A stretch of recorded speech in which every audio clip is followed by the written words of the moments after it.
Oh man, after what I thought about Triple Deluxe, I bet some of you are worried for Planet Robobot.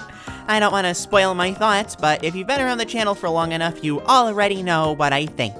What I can tell you, though, is to press that like Robo button, ring the notification bell after subscribing, and tell me in the comments what you think about Kirby Planet Robo. Kinda wrote myself into a corner with that one. I guess you could say that I robo-boat myself into a corner.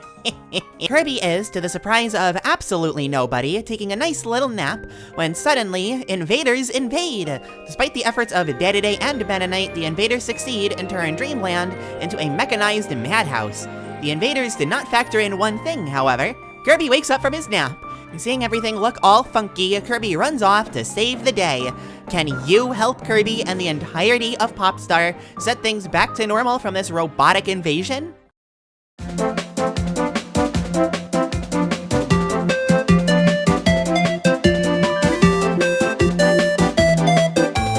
You know what? For once, I don't think I have to do my job. I mean, I will, but Planet Robobot is kinda loved and adored universally. It's really hard to speak against it because of that, and while I eventually will, it also makes it much easier to talk positively about it. I feel like I could breathe and someone could go, yeah, the Robobot armor, that's much better than breathing for really long, like with the Hypernova. Literally, I've memed Among Us, like I always do, and said sus, and despite Robobot just not being in the conversation, someone, wasn't me mind you, said Susie, because sus and Susie, S-U-S. People like this game a lot. So why is it the best? The answer is simple. This is the best gameplay any Kirby game, hands down, has ever had. To explain that, oddly enough, we need to talk about the elements that aren't related to the gameplay. Story, characters, presentation, graphics, style, music, sound, all that stuff. To start with the story, while it isn't anything super different from the series, although the lore or whatever was stepped up here, that's pretty cool, the consequences of the story for once change a lot. You aren't running through vibrant green plains full of life and color, bright greens and blues. Because the mechanical invaders have taken over, you're moving through patches of pavement and metal with gray metal flowers, while the wildies, Bronto birds, etc. have machine parts added to their bodies. But the game isn't drab or lifeless. Environments still use bright colors to hint that this is a world that used to be, could be, and should be filled with color and life. It's a fantastic subconscious way to get you kind of invested, especially because, at the end of the day, this is a go green, save the environment, the forests kind of message, one that is often ridiculed for how poorly it's told. And we do get dialogue from Susie about how great it would be if everything was mechanical, and she's clearly the villain, a great one might I add, but so much is done through the level environments and game feel that stuff like that really sticks. Obviously, using the same game engine that Triple Deluxe did, the game is a visual delight, but since the game has a more science fiction feel to it than fantasy, it strangely gives Planet Robobot an identity all of its own. I would actually argue that this is the most visually distinct game in the series, since it's the only one filled with environments that we've either never seen before, or since, or that they're done in a way that can't be done by other games. Even Forgotten Land, which had more realistic environments, can't compare to this combination of science fiction and fantasy, especially considering the sci-fi is slowly taking over. By the end game, the fantasy elements are basically removed entirely, and you really feel that. I think out of everything unrelated to the gameplay, the genuine best, while also being the hardest to notice in a sense, changes were made to the music. The composers killed it for this one. I mean, they always do. But for Planet Robobot, there's something very important at play here, and you can tell from the very first level. At a glance, or the hearing equivalent of that, whatever, this sounds like the opening level music for any Kirby game. Cheery, vibrant, great stuff. But it sneaks in a style of music that we've either rarely heard in the series prior, or just not at all. Electro, blips, blops, and bloops. This, again, is a great method of showing the player that things aren't quite right this go around, and the further you get into the game, the less you hear of the standard Kirby instruments. Some of the tracks you hear in the late game are just straight up techno-style dubstep, and they not only sound great, but they complement the change the rest of the game's aspects showcase fantastically. Even some sound effects help here, although the ones that help more are the noises from Kirby. You know, the organic creature, whatever it is that Susie says. I'm going to get into some very, very minor spoilers here, but after you 100% the game, here's your last spoiler warning, as mild as it is, the main menu music changes to a remix of the track that plays in the opening level. It's nice, but it took me years to notice that this rendition of the theme is normal sounding Kirby. No blips or bloops, no electronic sounds, just the Kirby music that we're used to hearing in other games. It's a great touch because you did it.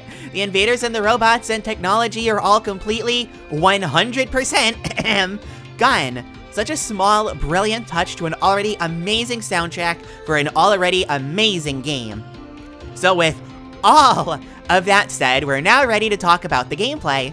And like I said before, it's got the best gameplay in the series. Triple Deluxe already had some good stuff, but what it removed from Return to Dreamland, on top of some other things like pacing issues and ability nerfs, made it feel a little off. Robobot manages to both up the action and pacing with some incredible set pieces and level design, while making sure the long, drawn-out cutscenes that look really heckin' cool don't happen all that much. It's fine that they exist, just not when they happen all the time, like with Hypernova. Speaking of other Kirby games though, Kirby 64's rotating and zooming camera makes a triumphant return here, and since the action and pacing weren't compromised this time around, it's safe to say that Robobot does this even better. Admittedly, it's less prevalent than in 64, but it gets the point across just as well, while, again, feeling much better since the game wasn't compromised for scope. There's a tower in the 4th or so level of every world that starts super zoomed out, and it looks so cool seeing Kirby run up the entryway stairs as the camera zooms in closer. It's so simple, but oh so effective. It also helps that, despite ability combos being really cool, Planet Robobot has dozens of fully fleshed out, fun-to-use abilities that all feel useful and distinct. It also undid a lot of the wrongdoings that Triple Deluxe did, giving back many moves that were removed while making various abilities a little better in small but notable ways. I mentioned Ice losing the Ice Bolt dash attack, but that's here and accounted for once again. And they didn't make Fire any less absurd. It's a win-win. Not to mention, some long-time MIA abilities like Mirror and Jet return this time around, alongside some fun new abilities like Doctor, seen again in the Kirby Clash games, and Poison, the main reason why I have a video with almost 100,000 views on my channel. I'm serious, look it up. Just don't be too surprised with how different I sound, please. But I've put this off for long enough. Let's talk about that Robobot armor. This is a massive change to the way that Kirby plays, and yet it doesn't come off as feeling gimmicky. Quite the opposite, it feels like a powerful extension of Kirby that, while fun to break the game with, is actually used properly for solving puzzles and getting through obstacles. It understands that the fun here isn't in the difficulty, it's in all of the cool, different ways that you can use the Robobot armor to get from place to place. You're almost always in control of this thing. I can maybe count on one hand the amount of times where you're just watching a cutscene with it, not doing anything, and even then, that's not the result of just pushing a single button. It's so much more involved.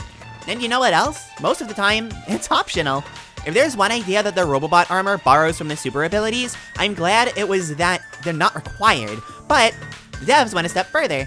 In Return to Dreamland, you always know where the super abilities are going to be. Because of the auto-scrollers in another dimension, they had to be at the end of every level. But this? It can be at the very start, or the very end, or literally anywhere in between. You can use it only once, you can use it twice, or maybe even 3 times. Sometimes it's hidden away in a bonus room, sometimes it's a reward for being a boss, sometimes you see it in one of the last rooms of a level and think, oh shoot, there's more to this level than I thought.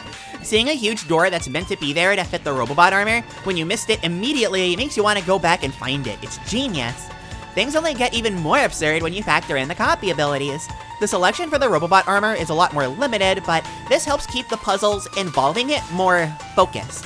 And unlike other games with a limited roster of abilities, you still have regular old Kirby blasting through levels as enjoyable as always to use more abilities with. It finds this wonderful combination of the best of both worlds and just goes with it, throwing great new idea after great new idea at you, be it with regular Kirby or the Robobot armor. It never feels overwhelming, but after every level, all you can think is, oh, what's next? There's so much I didn't get to touch on that helps make this game as good as it is, but I think you get my point. People loved this game basically from day one, but it took a few years, and Star Allies, for it to really sink in that, wow, this is actually just like the best Kirby game ever made. It has everything, which isn't something that many games can boast about, not to mention Kirby games. The fact that I can only give Meta Nightmare Returns a passing mention because this video is already so long just pains me, but to take a cue from this game, I'll keep the pacing going smooth and leave it at that. For all of the reasons mentioned, and for making this video better, Planet Robobot is the best game in the series.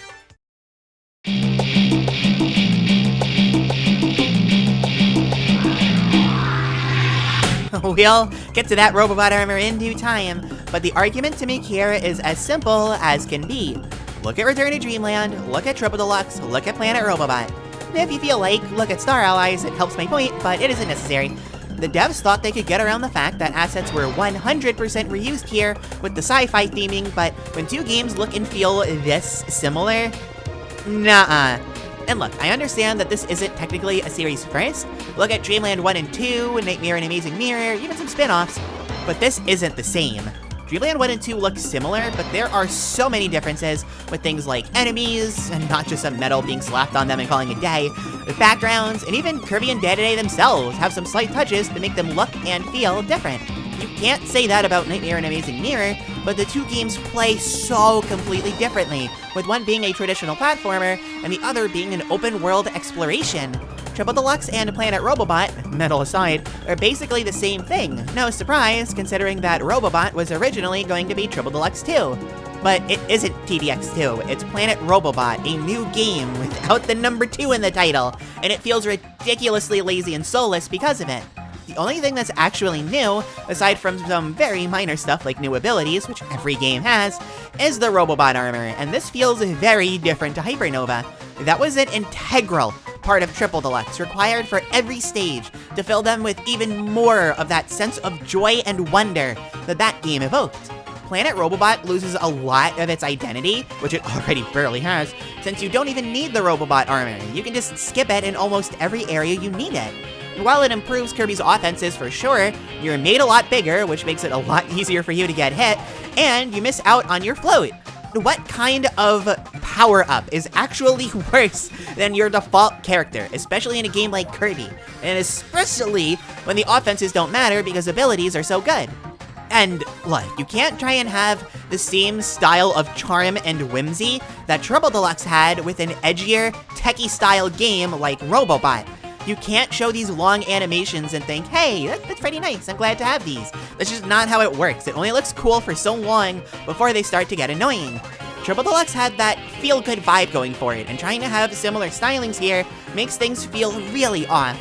No other Kirby game has to worry about this. It's not like Dreamland 2 having a bad ending, or creepier moments, or intense boss fights were out of nowhere. The same with every other Kirby game, just not this one. But speaking of Dreamland 2 though, Robobot loves Dreamland 2. There's obvious love for Superstar that I won't spoil, but a lot of this game takes pages from Dreamland 2. An endgame filled to the brim with auto-scrollers, plenty of remixes from that game, even some reused boss fights, including one that I also won't spoil. I'm surprised this isn't the game that had a Kirby Fighter stage with the Animal Buddies. And don't get me wrong, there's nothing wrong with Dreamland 2, but I think you should improve your own game before flocking to Dreamland 2, and kinda Superstar, for ideas and references. In the Triple Deluxe video, I regrettably didn't get to talk about Day-to-Day Tour, but unlike what I had said before about Meta Nightmare Returns, Day-to-Day Tour was way better. Meta Knight having all these different moves sounds cool, but Day-to-Day Tour really encouraged exploration with those transportation black holes. You could skip entire portions of levels if you had a keen eye for exploration, and routing your runs of the mode to get the best times and or skip the hardest parts with limited recovery is something we've never seen in a Kirby game before, or since. Then Meta Knight just kind of breezes through levels with no trouble at all. Where's the fun in that? Speaking of, the other side modes, ignoring the mini-games, those are whatever, certainly lesser than what something like Triple Deluxe and especially Mass Attack have, are the boss rushes, and while the Plane Arena is there, the True Arena in this game is just too much. Even with the increased healing compared to the last few games, there's simply way too many bosses that are way too easy to take damage against. Without getting into the final boss for spoilers, it's unique, but entirely different from everything you've done up to that point, and just feels like way too much of a time sink. The True Arena only makes this worse. If you've fallen for that trap, you know what I'm talking about. But hey, you can use Amiibo, right? Pay $12 for one of these things? It's fine, everything's fine. overall, Planet Robobot isn't the sum of its parts. Those parts are pretty lifeless, being a robot and all, but but the core of what doesn't work is the very conception. If this was a direct sequel to Triple Deluxe, then fine, it'd make sense for assets to literally be reused. Since it's not, it has to suffer for a total lack of originality while still holding onto the stylings of Triple Deluxe. No other Kirby game has this distinct issue, and is the main reason, I talked about the others for those of you who skipped, is why Planet Robobot is the worst game in the series. Alright, I was convinced that this would be the one to have nothing but positivity from my Discord server. Ultra was nice, but Robobot was when people would go crazy. Almost! One person thought it was just okay, and while I'm pretty positive that it was sarcastic, it makes Superstar Ultra look better, so that sarcasm can just go right over my head. Lots of praise was given for Robobot though, especially for the gameplay. Surprise, surprise. There was some good feedback for the rest of it, but the actual game is what sold it for most.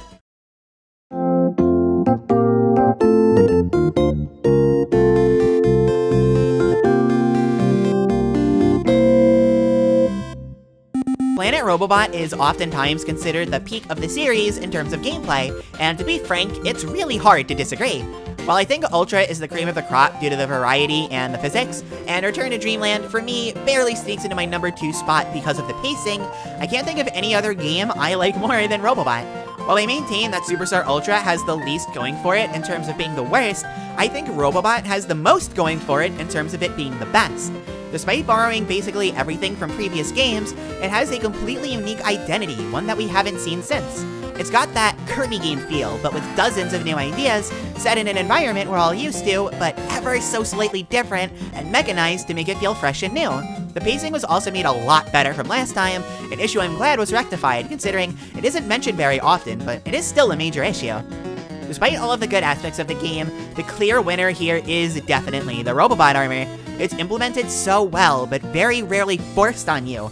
It feels like a mixture of the super abilities with the raw carnage and destruction, and the animal buddies of all things, and how it changes your control style, it combines with copy abilities, and adds to the puzzle-solving element of the game.